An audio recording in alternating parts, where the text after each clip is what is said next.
श्रोताओं, भक्तजनों, भक्त प्रेमियों के चरण कमलों में कोटि कोटि प्रणाम। माताओं, बहनाओं, भाइयों को सभी को प्रणाम। संत मत का सबसे ये गौर किया जाए, ये सर्व मनन चिंतन और गौर फरमाया जाए, गौर किया जाए तो प्रति यही व्याख्या स्पष्ट होता है कि संत मत क्या है कि संतों का जो मत है, तो सत्य हमारे भगवान की जब ये सृष्टि, ये रचना आप देख रहे हैं, ये अद्भुत रचना है। आप गौर फरमाएंगे कि ये रचनाकार जो है, सृष्टिकर्ता जो भगवान, इस चीज को हम लोग आंखों से तो नहीं देखा है। आंखों से हम लोग मूर्ति देखते हैं, हम लोग मनुष्य देखते हैं, तरह तरह जीव चराचर जीव देखते हैं, लेकिन हम लोग भगवान को हम लोग नहीं देखे। तो भगवान क्या है, ईश्वर क्या है, सृष्टिकर्ता क्या है, कौन है, इन सारी बातों का ज्ञान हमें संत मत के द्वारा प्राप्त होता है। और संतों का जो विचार है, हम उसको मनन अनुशीलन करेंगे तो हम उसको पा लेंगे। आप देखेंगे ये प्रकृति का क्या स्वरूप है, हम ये जानना चाहेंगे। संतों ने जो दर्शाया है, अनुभूति की बात जो बताई है कि ये सृष्टि रचना जरूर किसी न किसी अप्राकृत सत्ता से, अपरिमित सत्ता से, जो हमारे गुरु महाराज ने ईश्वर की जो व्याख्या की है कि जो परम तत्व आदि अंत रहित असीम है, अगनवा है, अगोचर है, सब व्यापक है, सब व्यापकता की परे है मानना चाहिए इत्यादि, जो ईश्वर की परिभाषा है वो बहुत सटीक है, एथेटिक है और मननीय है, पठनीय है, अनुश्रवणीय है। तो इस सारा सारांश जो है हमारे गुरु महाराज ने दिया है। इसके पूर्व संत हुए हमारे गुरु महाराज का जन्म जो है 1884 ईस्वी में हुआ है। तो इनके पूर्व तो गुरु थे, इनके पूर्व में आदिकाल में क्या थे, भगवान जब सृष्टि रचना किए तो मैं बहुत नहीं बता सकता हूँ, लेकिन थोड़े में कि इन्होंने ऋषियों को पैदा किया।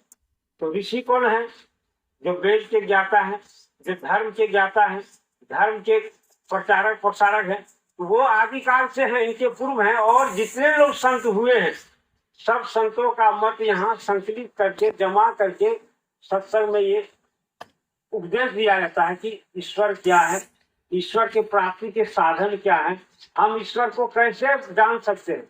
तो मोटा मोटी जान लीजिए, हम लोग जिस चीज को देखते हैं, जो चीज अप्राकृतिक है, जो वस्तु ऑटोमेटिकली प्रेजेंट है, हम उसको कहते हैं एक आश्चर्य। तो ये आश्चर्य, सृष्टि एक आश्चर्य है कि हम इसमें बहुत कुछ, हवा देखते हैं, पानी देखते हैं, जल, मिट्टी देखते हैं, अग्नि देखते हैं, आकाश देखते हैं। तो ये सारा जो भौतिक चीज है, हम जो दृष्टिगोचर होता है, उसके पर सबसे सूक्ष्म क्या है, हवा, मिट्टी, जल, पानी, अग्नि से हवा सूक्ष्म है, और हवा से सूक्ष्म आकाश है। वो आकाश का अभी तक कोई विज्ञान, कोई कंप्यूटर, कोई टेक्नोलॉजी, कोई साइंस अभी तक रिसर्च नहीं कर सका है कि ये आकाश कितने बड़ा, कितना व्यापक है, कितना, और उस आकाश में सब टंगे हुए हैं। ये हम लोगों ने ये जानते हैं कि जो कोई नियम से अगर कोई चीज चल रहा हो, तो जो नियम से चल रहा हो उसको कहते हैं कि उस नियम को बनाने वाले, उस मशीन को बनाने वाले, उस जंत्र को बनाने वाले कोई ठेकेदार, कोई आवश्यकता है। तो जब जानते हैं कि आप जानते हैं कि पृथ्वी 24 घंटे दिन रात, अभी अमेरिका में रात है, हम लोग BBC लंदन सुनते हैं, तो क्या न्यूज जब सुनते थे, BBC लंदन अभी बंद हो गया है, तो क्या अब दिन के 3 बजे, रात के 3 बजे, और यहाँ 9 बज रहा है, इसका माने वहाँ रात है, यहाँ दिन है, और यहाँ दिन है तो वहाँ रात है। इस पूरे 6 महादेश में कहीं रात है, कहीं दिन है। तो ये जो है, इसका मतलब हम लोग भौगोलिक वैधता नहीं है, भूगोल के जानकार कहते हैं कि ये पृथ्वी 24 घंटा में एक बार घूम जाती है। और इसका घूमने का रेस क्या है, 1 मिनट में, प्रति मिनट में 324 किलोमीटर इसका रेट मापा गया है। तो इस तरह से जब घूमता है तो रात दिन होता है, एक नियमाधीन है। तो सारे नियमों के बनाने वाले कोई शक्ति है, उस शक्ति को हम क्या ईश्वर कहते हैं। इसकी व्याख्या हमारे गुरुदेव ने की है। तो कहने का मतलब यही संत मत में यही सबका विचार, अध्यात्म का विचार चलता है। ये अध्यात्म तो हम जिस चीज को नहीं देखते हैं तो विज्ञान उसको देख रहा है। आप खून में, एक बूंद खून में कितने सेल्स है, विज्ञान देख लेता है, साइंस का टेक्नोलॉजी एप्लीकेशन देख लेता है। हम तो इसको नहीं देख पाते हैं, लेकिन ये सत्य है कि हम उसको देख सकते हैं, अनुभव कर सकते हैं। आपके अणु परमाणु जितने भी शुद्ध की है, ब्लड सेल जो है उसको भी आज मशीन देख लेती है। तो इसका बना जो भी आपके रिसर्चर वैज्ञानिक है, वो भौतिक विज्ञान के वेत्ता है, वो आपको जान रहे हैं कि ये हमारी पृथ्वी घूम रही है, इतना बड़ा आकाश में इतने तारे हैं, इतने नक्षत्र हैं। और हमारे परमराज गुरु महाराज कहा करते थे कि हम जिस चीज को आंख से नहीं देखते तो उसको नहीं मानेंगे, ऐसी बात नहीं है। वो सूक्ष्म रूप में है जहाँ हमारी दृष्टि वहां तक नहीं जाती, लेकिन ये इसका अस्तित्व है। उस अस्तित्व तक पहुंचाने के लिए ये जीवात्मा जो है परमात्मा से मिलने के लिए एक विचलन है, वियोग है। इस दूरी को तय करने के लिए हमें संत की जरूरत है, संतों की वाणी की जरूरत है, संतों के उपदेश की जरूरत है। तो पहले ये जानना होगा कि संत मत सभी संतों का मत है, और सभी संतों के मत ने ईश्वर की व्याख्या की है। ईश्वर तक पहुंचने के क्या साधन है। हम जीवात्मा आत्मा रूप से एक अस्तित्व है, लेकिन हम ये जीवात्मा परमात्मा में कैसे मिल जाएंगे। इसको कहते हैं कि आत्मा चैतन्य है, चैतन्य से एक अंश आत्मा है, ये आत्मा परमात्मा में कैसे मिलेंगे। ये हो गया योग, ये योग पर ज्ञान हो गया। ज्ञान जो हुआ कि आप ईश्वर को जानिए, ईश्वर की परिभाषा को जानिए, तब विश्वास होगा। बिन विश्वास हो ही नहीं प्रतीति, रामायण की युक्ति है। तो जब तक आप विश्वास नहीं करेंगे आपको प्रतीत नहीं होगा। तो हम ईश्वर को जानने के साधन क्या है, वो महात्मा लोग बताते हैं, उपनिषद बताती है, वाणी ऋषि वाणी जो है उसको अनुशीलन कीजिए, मनन कीजिए, तो आप ईश्वर तक पहुंच जाएंगे। ईश्वर कोई धोखा नहीं है, ईश्वर कोई अंधविश्वास नहीं है, ईश्वर अंधकार में टटोलने का नहीं है। जागृत इसको किसने देखा, महापुरुषों ने देखा, योगियों ने देखा, संतों ने देखा। तो महापुरुष का नाम अभी आप कलियुग में देखिए, स्वामी विवेकानंद पूरे राष्ट्रीय प्रवृत्ति विदेश में जो है कि खाओ और कमाओ, उसने धर्म का झंडा फहराया है। स्वामी रामकृष्ण विदेश गए, उन्होंने धर्म का झंडा फहराया, भारतीय संस्कृति भारतीय अध्यात्म को उसने दिखाया।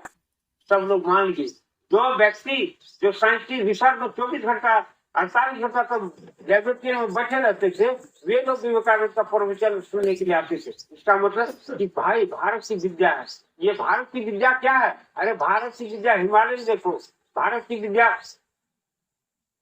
गुफा में देखो, भारत की विद्या आत्मा में देखो। जब आप ध्यान करते थॉट में सॉफ्ट सब्सटेंस क्या है, हमारे परमराज ने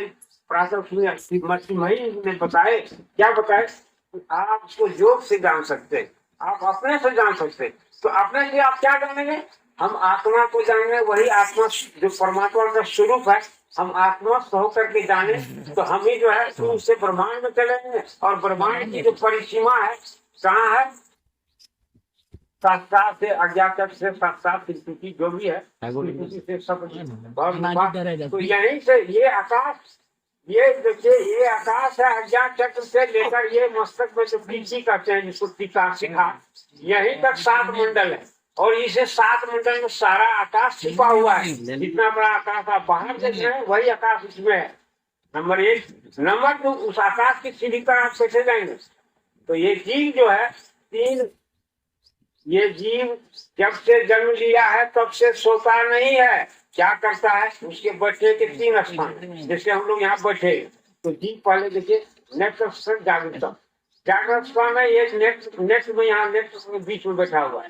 इसके बाद स्वप्न अवस्था में एक को चलाता है, और सुसुप्ति चलाए हृदय में चलाए धमाके होंगे। सिनेमा देखते होंगे, सिनेमा कुछ होता नहीं, उसमें स्वप्न देखते हैं, स्वप्न में कुछ होता नहीं, लेकिन लगता है कि कहाँ चले, मरुभूमि चले गए, इस समुद्र में गिर गए, कि हमको राजधानी चले, ऐसा स्वप्न देखते हैं। तो ये सुसुप्ति की अवस्था है। लेकिन हमारे साधन सिर्फ सप्तमी में जो मत है, सत्संगी भाई का विचार है, महात्मा का विचार है कि आप इसको ऊपर उठाइए।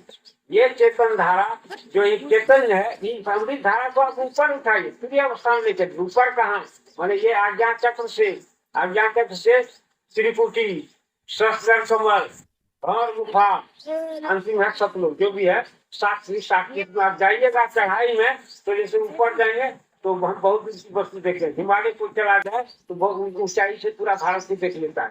इसी तरह से हमको ऊपर ले जाना है। हम जो है निम्न अधोगामी नहीं होकर ऊर्ध्वगामी हो जाए, यही संत मत का सार है, ऋषियों का विचार है। और हमारे कहने वाले परमराज जब धरती तल पर 1884 हुए और पूरे 101 वर्ष की आयु रही। 101 वर्ष ने पूरे अध्यात्म को कटोल करके तपस्या के बलबूते पर लोगों को जगाया, लोगों को अनुभूति का ज्ञान दिया। ज्ञान 4 तरह के आप जानते हैं, श्रवण ज्ञान, मनन ज्ञान, निधिसारण ज्ञान, अनुभव ज्ञान। श्रवण ज्ञान मनुष्य करके जानिए, मनन ज्ञान मनुष्य चिंतन क्या है, गलत क्या सही बात है, और अनुशीलन उसको ऋषभ आप ध्यान कीजिए।